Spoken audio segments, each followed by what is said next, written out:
প্রিয় দর্শক, কেমন আছেন? আশা করছি ভালো আছেন। নতুন একটা ভিডিওতে আপনাদের সবাইকে আমন্ত্রণ জানাচ্ছি, শুভেচ্ছা গ্রহণ করুন। আজকের এই ভিডিওতে আমাদের প্রফেসর ডক্টর মোহাম্মদ ইউনূসের জেনজি কারা, তিনি কাদেরকে জেনজি হিসেবে ঘোষণা দিয়েছেন তাদেরকে পরিচয় করিয়ে দেব। আপনারা সবাই তাদেরকে চেনেন, তারা আমাদের সমাজেই আছে, তারা সারা বাংলাদেশেই আছে। তাদের সাথে বনিবনা না হলে তারা পুলিশকে জ্বালিয়ে পুড়িয়ে মেরে ফেলে, ঠিক আছে? তারা ন্যায় কি সেটা বুঝেই না, অন্যায়টাকে নিজের অধিকার মনে করে। তারাই হলো জেনজি, ঠিক আছে? আমরা এক জেনজিকে এখন দেখব, তিনি খুব আলোচিত জেনজি, ডাকসুর সদস্য।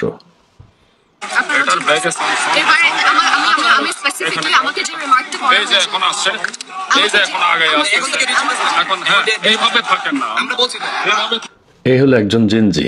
এরা বুঝবেন, এরা পুলিশের সাথে কি আচরণ করেছে, সেনাবাহিনীর সাথে কি জঘন্য আচরণ করেছে, আঙ্গুল চোষার কথা বলেছে। একটা মেয়ের রাজপথে এসে পুলিশের জ্যাকেট ধরে টান দিচ্ছে, আরেক জেনজি পুলিশকে লাথি মেরে ফেলে দিচ্ছে, কাউকেই লাথি দিতে পারবে না।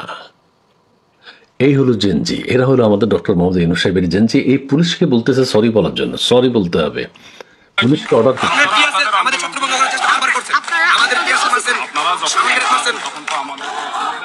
আচ্ছা, যাই হোক, এই জেনজি হচ্ছে এরা। আরো জেনজি আছে, জেনজিদের আচরণ আপনারা দেখেছেন সারা বাংলাদেশে কি আচরণ তারা করেছে 32 ভাঙতে গিয়ে। কারণে এখন পর্যন্ত কোনো বিচার নিশ্চিত হয় নাই। বাচ্চা গাদ্দারের বাচ্চা এখনো রাষ্ট্রে বসে আছে, কতগুলো পাম কুকুরের বাচ্চা বসায় রাখছে। শুয়োরের বাচ্চা আসিফ নজরুল, ওর কারণে এরাই জেনজি, এরাই ডক্টর মোহাম্মদ ইউনূস সাহেবের জেনজি। ডক্টর মোহাম্মদ ইউনূস সাহেব এদেরকে আর কিছু শিখতে বলেনি, উনি এদের প্রশংসা করেছেন, অপ্রতিরোধ্য। হ্যাঁ, অন্যায়ের ক্ষেত্রে এরা অপ্রতিরোধ্য, জঘন্য কাজ করতে এরা অপ্রতিরোধ্য। এদের সাথে পুলিশের সেনাবাহিনীর বনিবনা না হলে এরা পুড়িয়ে মেরে ফেলবে, এটাই ওরাই শিখেছে। ওরা দেশের ভালো মন্দ, ভালো কোনো কিছুই জানে না, মন্দ সব কিছু জানে, মন্দটাকে তাদের অধিকার হিসেবে জানে। এরা জেনজি, অপ্রতিরোধ্য, এদেরকে কোনো কিছু বোঝাতে পারবেন না। এই জেনারেশনের প্রত্যেকের মুখের ব্যবহার কি, ছাত্রলীগ তো এদের থেকে এখন সহস্রগুণ ভালো হয়ে গেছে। তোমরা বেটার কিছু করো, ছাত্রলীগের ডিফিট দিতে হলে তোমরা বেটার কিছু করে ফেলো, কিন্তু ভালো কিছু তো আমরা দেখিনি। জঘন্য আচরণ, জঘন্য কথাবার্তা, দেশের নতুন জেনারেশন তাদের কাছ থেকে কি শিখবে? এই মেয়েটার কাছ থেকে কি শিখবে? পুলিশকে লাগছে না, পুলিশের জ্যাকেট ধরে টান দেয়া।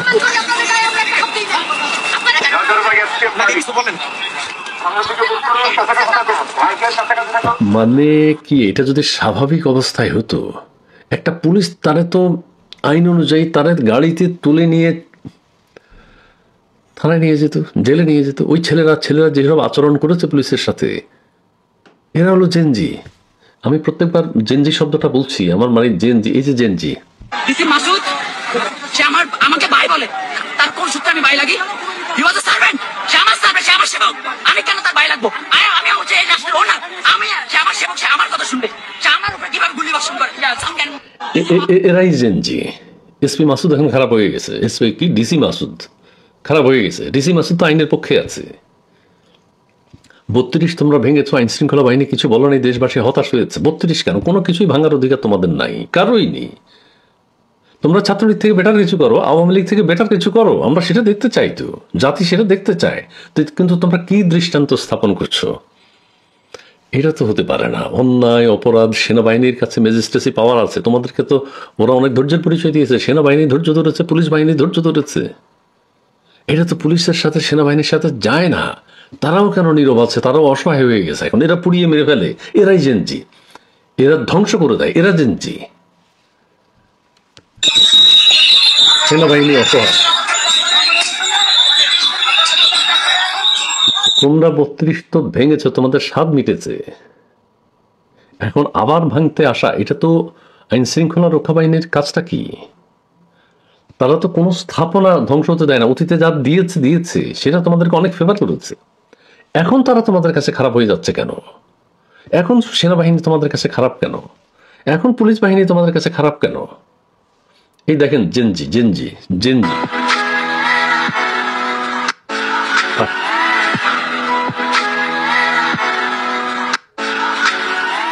একজন পুলিশের কোমর ভেঙে গেছে, হাঁটতে পারছিল না, আরেকজন সেন্সলেস হয়ে গেছে। আর মানে কি না হয়েছে, কেন হয়েছে? এই ছেলেদের বিশৃঙ্খলার কারণে, উশৃঙ্খলতার কারণে।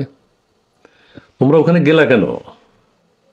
হ্যাঁ, তারা তো যাবেই। আমাদের প্রফেসর ইউনূস সাহেবের কোনো কথা আছে, টু শব্দ আছে যে তোমরা শান্ত হও, শালীন আচরণ করো, তোমরা পড়াশোনা করো, হলে বাসায় বাড়িতে ফিরে যাও, কখনো বলেছে? বলে নাই। এরাই জেনজি, এরা জেনজি, এরা ওকে, এখন আপনি আগে ওনাকে ছাড়ি দেন। বলেন আমার কি করা উচিত? আপনি ওনাদেরকে বলবেন যে সরি বলতে। আমি সরি বললাম, আমি সরি বলছি বললে তো হবে না, কারণ আপনার কথা তো তারা শুনতেছে না। আপনার এত সাহস। এই যদি হয় আমাদের আদর্শ নতুন প্রজন্মের, এই যদি হয় আমাদের ডাইনামিক নেত্রী, অধিকার আদায়ের জন্য সংগ্রাম, ভালো কিছুর জন্য, ভালো কিছু আদায় করার জন্য, ঠিকই আছে, ঠিক আছে, কিন্তু এটা তো মন্দ কাজে তারা গেছে, মন্দ কাজে আইন শৃঙ্খলা বাহিনীকে অপমান করছে তারা, লাথি উষ্টা মেরে কোমর ভেঙে দিচ্ছে। এটা তো হতে পারে না, এটা তো মেনে নেওয়া যায় না। একটা লাঠি উঠবে না, এরাই জেনজি, একটা লাঠি উঠবে না। এরাই জেনজি, এরাই জেনজি। এই মেয়েরা তো, এই ছেলেরা, এই মেয়েরা আমাদের আদর্শ হতে পারে তো নতুন জেনারেশনের? হতে পারে না। এই ডাকসুর সদস্য, এ তো অপমানিত ডাকসু, ডাকসু অপমানিত। কলঙ্কিত। এই দেখেন, মেয়ে দেখেন, দেখেন, দেখেন। কোনো সাধারণ মেয়ে না, এই মেয়ে হলো বিসিওলা মেয়ে। এই মেয়ের দুঃসাহস কত, সে এগুলো এগুলো এগুলো সাহস না, এটা অন্যায়। এটার জবাবদিহি তাকে করতে হবে। এটা সে চিহ্নিত হয়ে গেল, এই মেয়েটা চিহ্নিত হয়ে গেল, ওই ছেলেগুলো চিহ্নিত হয়ে গেল। এতে কোনোদিন ক্ষমার অযোগ্য, এগুলো ক্ষমা পেতে পারে না,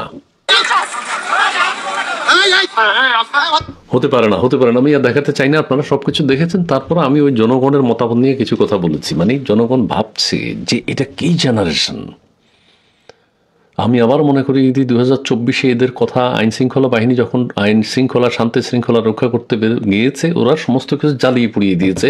এরাই জেনজি, জি, সমস্ত ধ্বংস এরা জানে, এরা গড়তে জানবে না। আপনি দেখেছেন ওই যে ছাত্রলীগের বিরুদ্ধে, আওয়ামী লীগের বিরুদ্ধে 13ই নভেম্বর যে ঘটনাগুলো ঘটছিল, সবাই লাঠি, হকি স্টিক, দা, কুড়াল নিয়ে রাস্তায় দাঁড়িয়ে আছে। তো ছাত্রলীগ থেকে বেটার কিছু করো এখন পারলে। আমরা জানি ওরা ছাত্রলীগ করেছে, এখন ছাত্রলীগের থেকে বেটার কিছু লাঠি, সোটা, যুদ্ধ, বল্লম দেখেছেন, তাহলে জাতি কি পাবে? হ্যাঁ, আমরা ডক্টর ইউনূস সাহেবের নেতৃত্বে উনি যদি বলতেন সমস্ত ভেদাভেদ ভুলে গিয়ে আমি কোনো দলের না, আমি দেশের পক্ষে, দেশের মানুষকে সংগঠিত করার পক্ষে, দেশের শান্তি শৃঙ্খলা, একটা দৃষ্টান্ত উনি যদি শুরু করতেন যে বাংলাদেশে 54 বছরে যা হয়েছে সেটা আর হবে না, সুন্দর বাংলাদেশ গড়বো আমরা, আসুন সবাই একসাথে কাজ করি। এই বদলি, প্রশাসনের ওএসডি বদলি করে দেওয়া, বরখাস্ত করা, তো শান্তি আসবে কিভাবে? কোন সেক্টরে তো শান্তি নেই। জেনজিদের যে উৎপাত,